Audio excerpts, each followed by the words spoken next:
Chauncey, Ray, and your Chucky toy. You'll see me here, see me there, not hard to miss with my orange hair. I sit and stare, just love to scare, and when I speak I'll fucking swear. With chronic aggression, I'll brandish this weapon. I'm clearing a pathway to Annie's possession. There's never discretion when killing's in session. I'm telling the truth, you can call it confession. It's nice like a car screw, smashed in like a boat on a horseshoe. You're just the pre. Well, that's more like it. What's up? What's happening? What's going on, everybody? Welcome back to Animation Station. Welcome back to Revenge of 31 Days of Horror.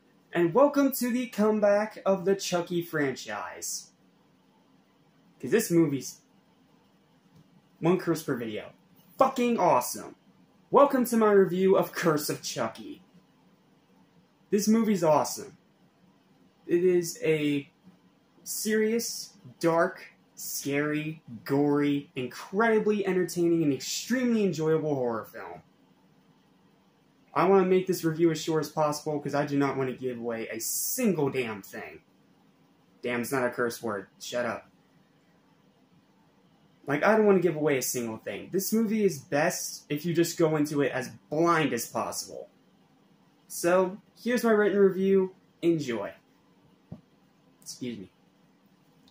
After the cataclysmic disaster of Seed of Chucky tanked hard at the box office, thank goodness, it took until 2013 for this series to ever get a shot to redeem itself.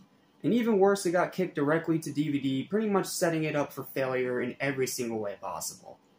However, despite literally every single thing working against him, in my personal opinion, Don Mancini managed to pull it off. Curse of Chucky is a great installment in the franchise and a very good, more than respectable horror movie.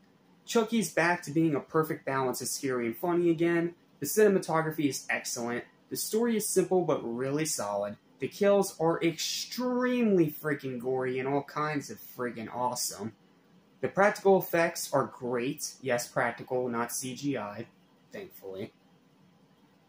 The jump scares are actually good for once. Like, this movie is legit scary. Like, there are a few jump scares you're going to be able to predict, but there's some that are going to catch you off guard. The atmosphere is perfectly terrifying, the ending is fantastic, the acting is mostly pretty good. Brad Dourif's daughter Fiona, in her feature film debut especially, who is amazing as Nika Pierce. And she only gets better in Cult and the Chucky TV series. The pacing is great, the mystery in the first half is a very nice throwback to the franchise's roots, even though we already know how the mystery unfolds. And it has pretty high rewatchability both by itself as a standalone horror flick and in a binge watch of the series, excluding Seed, which can still burn in hell. However, there are still some flaws. The new characters outside of Nika are very generic, boring, and forgettable. The second act is a bit too long, the writing is pretty hit or miss, and the beginning is very slow. Like, the beginning of this movie is very, very slow. So, just be aware of that when you go into it. It's a very slow starter. Outside of that, though, I personally really love this one. It brought the series back to its roots while also continuing the story in a way that didn't feel forced. After how Seed had dived first off a cliff, this was a huge return to form for the franchise. Sure, it's not better than Child's Play 2, and sure, it's not going to be for everyone. There is some people that are not going to enjoy this movie, and you know what? That's okay. It's not for everybody. But it's about on par with Child's Play 2 in my opinion, and even 5 watches later, I've still had a fantastic time every single time I watch it. Highly recommended, an absolute hidden horror gem.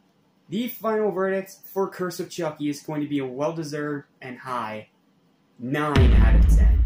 The second of the franchise, and I cannot recommend it highly enough. If for some reason you have not seen this movie yet, track it down and watch it now. It is absolutely worth the search. So, how will Cult of Chucky follow up on it? Well, we'll find out tomorrow. But thank you guys so much for watching. I'm going to take this off, not because it's the last horror review of the day, but because unfortunately, I have to end the day on another piece of crap, so it doesn't deserve the Psycho Mask. I'm just going to say that right now. See you for my review of the massive disappointing failure that is Pet Sematary Bloodlines.